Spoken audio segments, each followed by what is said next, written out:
The iPod Nano 5th generation was the last click wheel iPod, but it's so much more than that.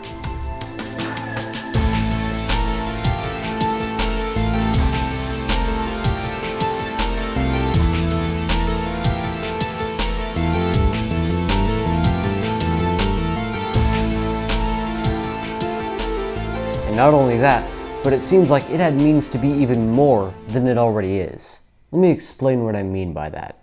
This appears just to be an incremental upgrade from the previous year's iPod Nano 4th gen, which I don't have, but it goes way, way past that. Just not on the surface. This iPod Nano has a built-in microphone. No other iPod except for the iPod Touch had that. The iPod Nano has a camera.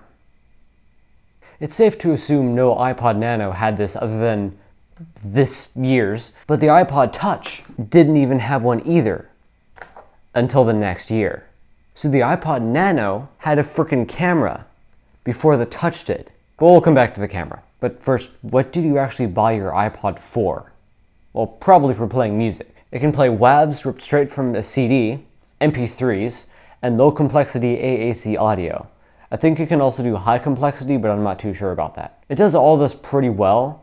Well enough that I'd actually use this as a sidecar to my iPhone 12, which is right here, the iPhone 12 Pro. I'd actually use one of these in addition to it, just for music. It's that good. I just wish it had the capability to play the more efficient Opus codec. For reference, Opus is generally what YouTube uses all the time for audio playback and YouTube videos. What you're hearing right now is probably Opus. And this device is pretty small. If you ever held an iPhone 4, it's about a quarter the volume of that because it's still pretty thin, you know, there you go. So it's a pretty thin, it's a bit of an oval shape, which is weird, but the iPhone 4 is like square all around basically, so it's about a quarter of the volume of an iPhone 4.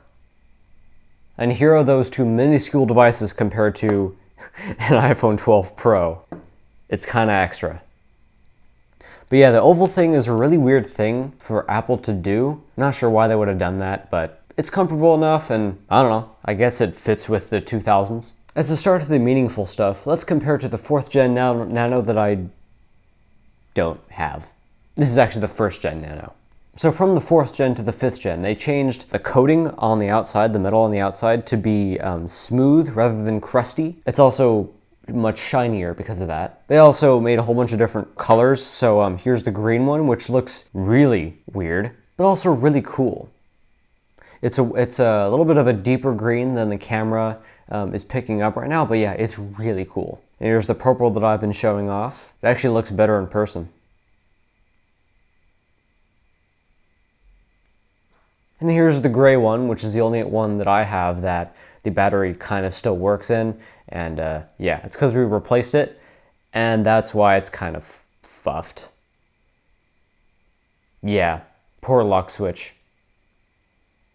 And on a side note, I was actually going to capture the video that these iPods put out because you can get an adapter that can split out the 30-pin dock connector down here to HDMI. But apparently the adapter that I have doesn't work with these.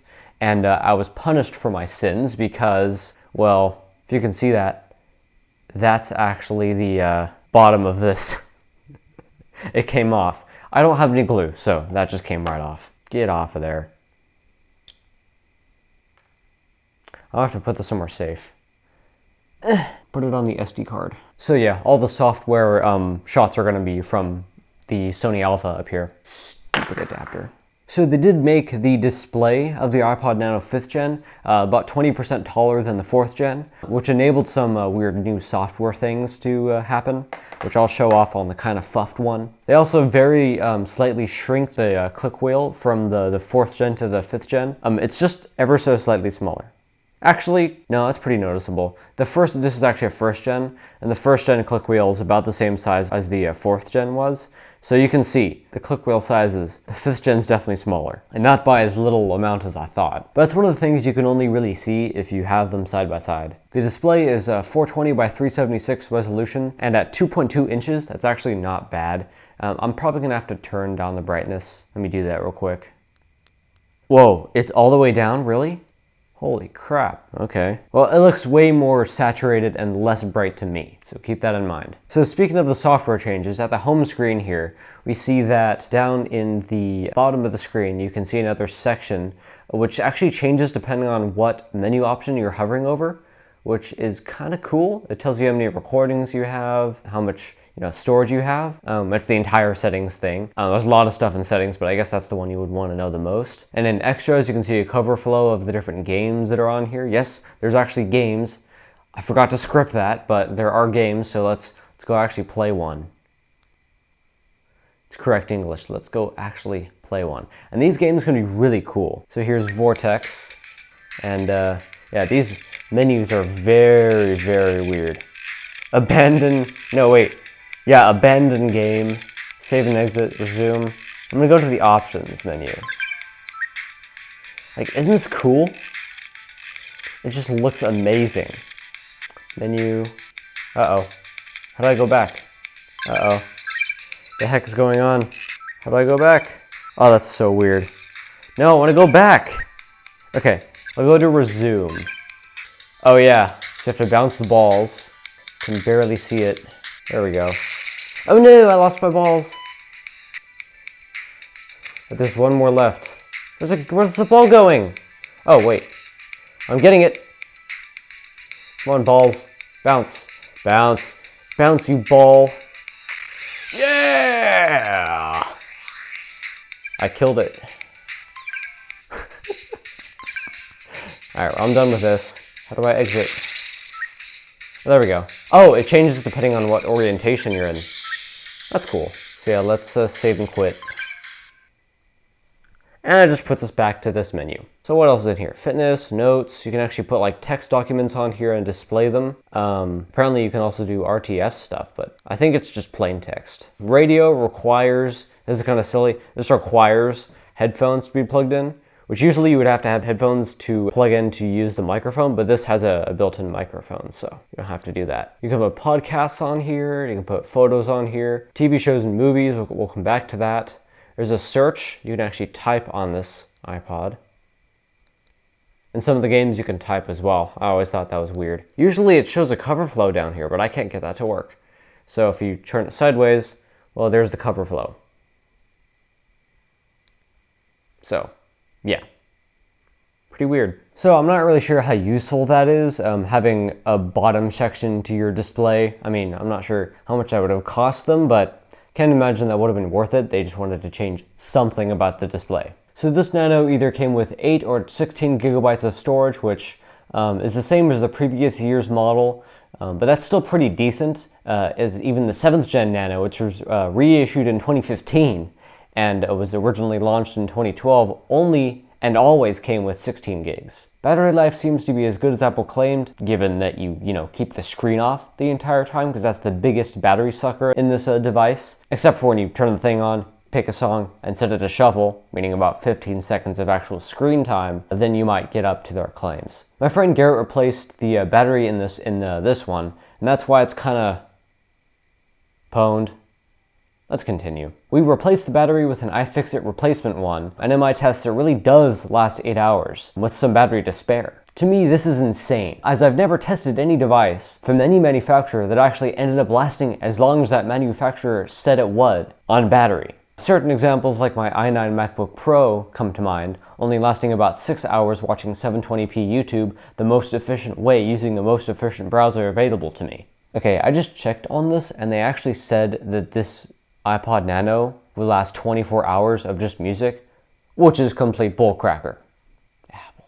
Alright, to the main talking points. This is a video being filmed on the iPod Nano 5th generation. This is the only iPod Nano with a camera, and as you can hear, the speaker is probably really bad, but the microphone isn't too bad either. I'll put this footage in the video.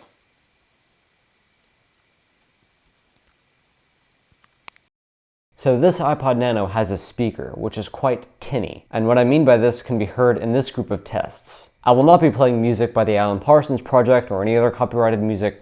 I learned my lesson. I got blocked.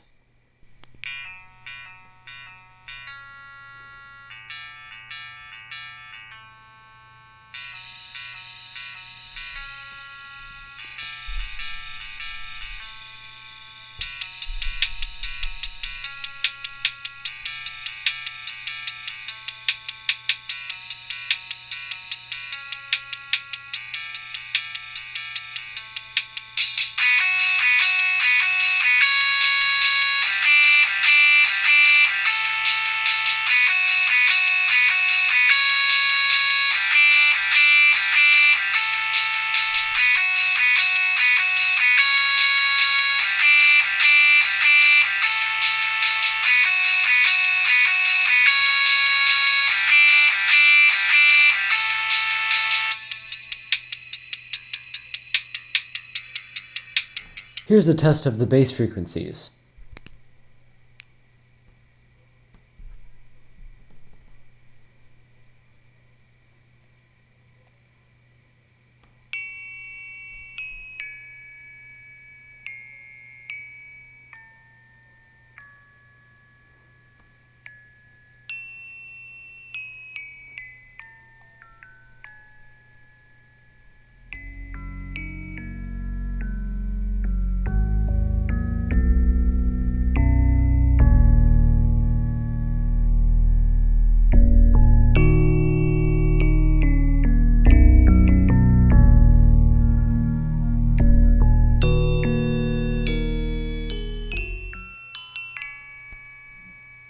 Almost nothing.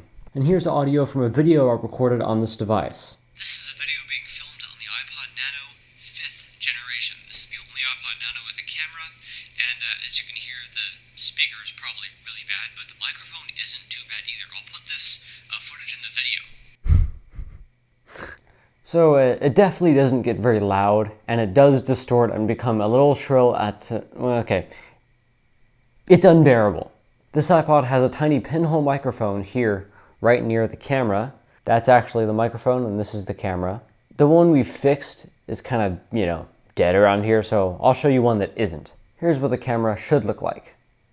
It seems like this microphone works pretty well, given that it's just a throw-in value add for a mass-produced $120 device from 2009. At least to me. Dank Pods, however, had other experiences. Maybe Shrek is hunting his. It's green after all. This Nano records 128 kilobit per second AAC low complexity, aka just AAC, with this microphone, and probably any microphone you have plugged into it, it'll do that too. I don't think this is stereo, pretty sure this is just mono, but we'll see. Chapter 2 inserted. Oh yeah, for some reason, every time you go into microphone app and you're recording a thing, when you press the center button, it inserts chapters. No, just like stop and save. You have to press the menu button and then go all the way to stop and save, and then it'll do it. This is really weird. And here's what that sounded like. This Nano records 128 kilobit per second AAC low complexity, aka just AAC, with this microphone, and probably any microphone you have plugged into it, it'll do that too. I don't think this is stereo, pretty sure this is just mono, but we'll see. Now, the camera. Apple introduced the camera right into this Nano as a way for them to compete against those horrible flip cameras from the late 2000s that were becoming really popular around that time, mostly due to the rise of YouTube and easily producible video content. Okay, so let's go into the video camera. Okay, I almost called it an app. It's not really an app. It's more of just a menu option in the extras menu. Or if you change the setting to have it on the main display like I did, it appears in the main menu. So let's press it, and you'll notice the camera launches, and only in landscape mode. Okay, I got that wrong. This is definitely in portrait mode right now. You can film in portrait, so all you have to do is turn it sideways into landscape mode, and it automatically switches into landscape. You'll also notice that the camera seems to be positioned a bit weirdly depending on how you try to use it, but eventually you'll figure out how it wants to be used. You will also inevitably notice the camera has image stabilization. The really bad kind. The iPhone 4 kind that warps the video and effectively destroys your footage. And it barely does anything as well. But if you're fine with that, you can press the center click wheel button to start recording, and you'll see the recording indicator starts blinking and the recording time starts going up. There doesn't seem to be a hard limit to the recording time other than the internal storage of the iPod itself, and it doesn't overheat even when recording for upwards of 20 minutes, which is quite amazing given this age and this compactness of a device. And after you're done recording, just press the center button on the click wheel again, and it plays an animation to signify that it saved the video and goes back into ready to record mode. You can then either record more or press the menu button on the click wheel to close the camera and return to this new menu that gets enabled when you shoot and save a video, with a list of videos you shot grouped into what date it thinks you shot them on. You can then navigate to a date, go into that date, and then play your videos. This records 480p 4:3 video at 30 FPS at a pretty painful bitrate with the H.264 codec. The audio being about 128 kilobits. This is actually what your iPhone probably records at now, unless you have one of the brand new iPhone 16 Pros. The video bitrate is less than reasonable, however, coming in at only 1.5 megabits. To give you some perspective, the bitrate of an audio CD is also 1.5 megabits, just for audio. As you can imagine, this looks pretty horrible. Worse than a Hi8 camcorder from 2001, which is based on analog tape. I can't imagine those flip-style cameras did much better, though, so yeah. I actually have a theory on why this might be recording at such bad settings, and I think it has something to do with the media player side of the iPod itself. See, in 2005, Apple introduced the iPod 5th generation, not the Nano, but the normal big juicy iPod 5th generation one with a hard drive in it. AKA the iPod Video, meaning you can transfer movies or TV shows and even your own videos directly to your huge storage iPod to be played on the go on it. And this is pretty awesome. But when the Nano was introduced, it was actually introduced the same year, and that's what this Nano is the first gen from 2005. This can only hold and view photos. It would take them a bit to add video playback to the iPod Nano, and that came in 2007. This was the year the iPhone was launched. This is not a first-gen iPhone. I do have one, but I'm just too lazy to go get it, I guess. But remember, the iPhone was upwards of $1,000 in those days' money, whereas the Nano was less than a quarter of that. The third-gen Nano, which here's a picture of that right here, had a bit of a bizarre shape though. So they changed it for the fourth-gen Nano in 2008, making it a stick figure once again, just like the first-gen and the later fifth-gen. But turning the screen so it was tall, they just kind of rotated the screen sideways from landscape mode to portrait mode. So you would just, turn the device sideways to view your video content. There was a severe compromise to, putting your videos into a device like this and expecting it to just play it, because the CPU in here, it's not very strong. It can't decode any modern codecs. I mean, I guess H.264 is kind of a modern codec, especially for this time, but really, you can't expect HD out of hardware like this. So what kind of compromises are we looking to make for playing video on this kind of thing? Well, the resolution is always going to be 480p, but that's fine since the iPod's display isn't much better, if any, than that anyway. It's actually worse. So 480p is actually kind of overkill for this display. And iTunes won't put the video on here, and therefore this device won't play it unless the video is encoded in a very specific way, specifically for the iPod with specific bit rates, which those all suck. It has to be encoded in H.264, has to be encoded for the iPod, the certain type of iPod as well. There's different types of iPod encoding. Yeah, iPod encoding, yeah. Put your fish into your iPod.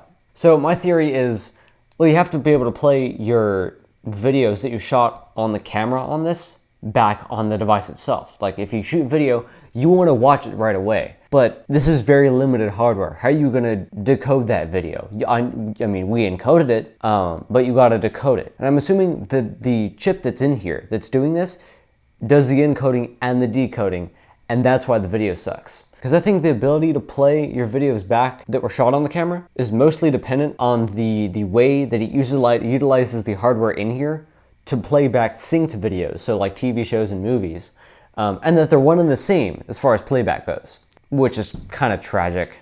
And the reason why this is so sad is because they could have just doubled or tripled the recording bitrate, or even quadrupled it, and the increases in video quality from this crappy camera would actually have been pretty acceptable. Like pretty good for the time. And even if you can't play those videos back on the device itself, they could have given you a setting to let you choose between a high quality mode that you could only play on your PC after you transfer it from this, or a low quality mode that gave no such warning that would allow you to play those videos back on the device it was shot on. So one would have some compromises, but full video quality, and the other, with low video quality, could be played back right on the device. I have no idea why they didn't do that. Maybe they just thought that was going way past the sale, but that could have been really cool. And this could have been a really decent device for making awful late 2000s YouTube videos, like everyone else with a normal camcorder. But not you. You were recording with your iPod, and that would have been badass. Oh, and you want to know what they did just the next year to make it even better? They threw all of that away for a square. For a square! So, before I sign off here, you might have noticed that this doesn't have any picture capability. You can sync pictures to it, you can take video with it, but there's no still picture option. And I'm not really sure why. I mean, if you want to split hairs, there is actually a still picture option. All you have to do is record a video, point it at whatever you're trying to take a picture of, and then just take a still, like a screenshot or whatever, out of that video later on your computer, which many programs give the capability to do. In fact, here's one that I took with Resolve with the video from this earlier. So that's all I have to say on this iPod. So thanks for watching, and I'll see you all in the next live stream, short, or video, whatever that may be. See ya.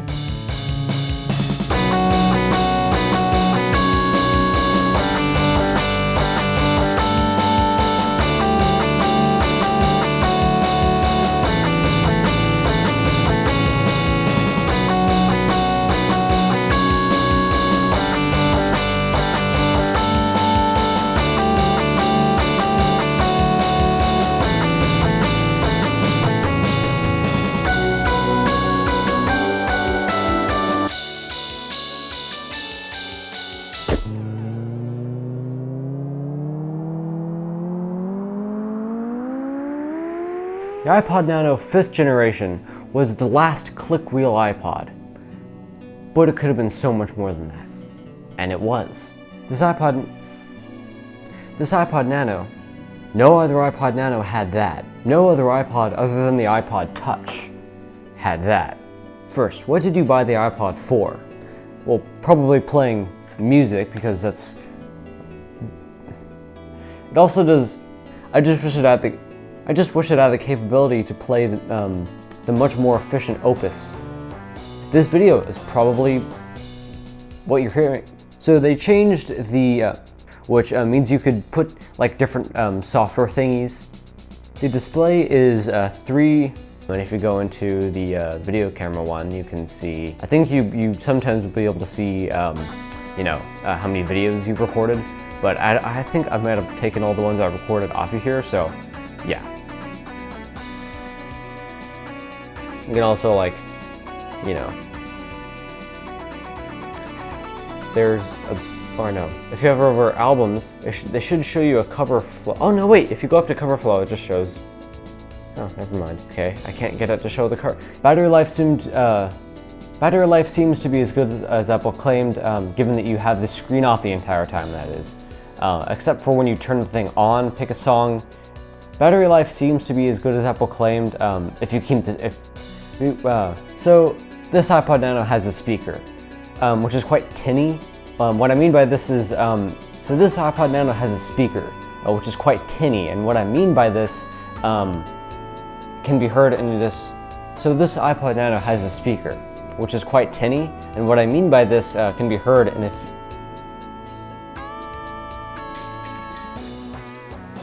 It's the wrong one. What the hell? No, I want to play. Ah, you ass. Fucking hell. This is gonna take longer than an hour. Cracker Barrel. I just want things to work. Not to fail for once. The fuck is going on? It's pretty painful. This iPod Nano has a tiny pinhole microphone here near... Fuck. Here's where the microphone should look like. Chapter 2 inserted. Oh yeah, for some reason, every time you go into the microphone app and you're recording a thing, when you press the center button, it inserts chapters. No. So let's go into the camera. Okay, I almost called it a camera app. It's not really an app, but one thing you can't do. Wait. So, but eventually you'll figure it out. But eventually you'll figure out how it wants. So you will also inevitably notice But if you're okay with this, you can press the center button on the click wheel to start recording. There doesn't seem to be a hard limit to the recording time, other than the internal storage of the iPod itself, and it doesn't overheat while recording for upwards of 20 minutes, which is quite fantastic for this compactness of a device. After you're done recording, you can press the center button to stop recording, and it plays an animation to signify that it saved the video. And now it goes back into ready to record mode, and the recording indicator is no longer flashing, and the timer goes back to 0. I'm gonna record that section over. That was horrible.